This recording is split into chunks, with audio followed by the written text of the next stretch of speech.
Hi everyone, Congressman Nolan here.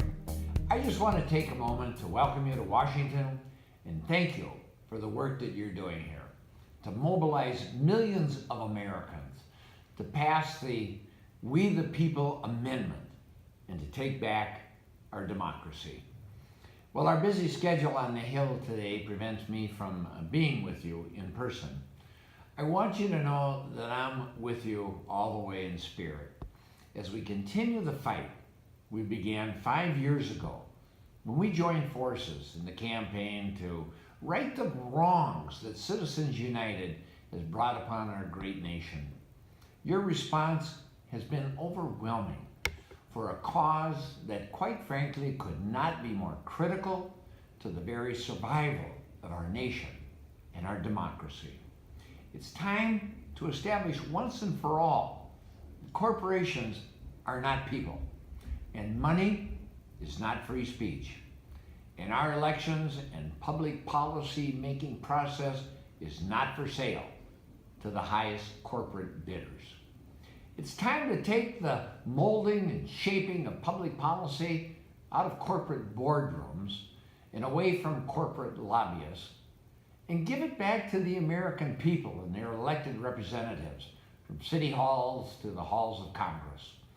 The hard, cold fact is that the billions and billions of dollars in secret dark money unleashed by Citizens United has poisoned our campaigns, elections, and public policy process with negative advertising, and in so doing, the fundamentals of our very democracy are now in jeopardy. Why? Well, because we now have advertising that, for the most part, distorts the truth, discourages good candidates for running. It drives down voter turnout. It denigrates our democracy. The power of corporate money and the so-called corporate personhood is a terribly dangerous and destructive influence on the laws and public policies that affect every aspect of our lives.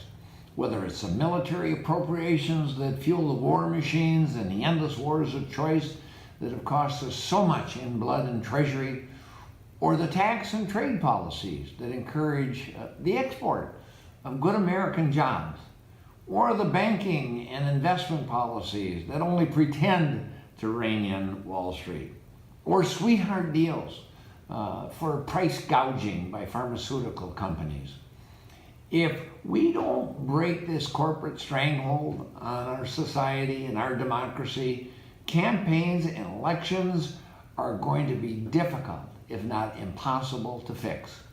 So that's why you're here today, with the support of millions of Americans who are signing petitions. They're going door to door, passing resolutions, urging the Congress to overturn this Citizens United decision with our We the People constitutional amendment.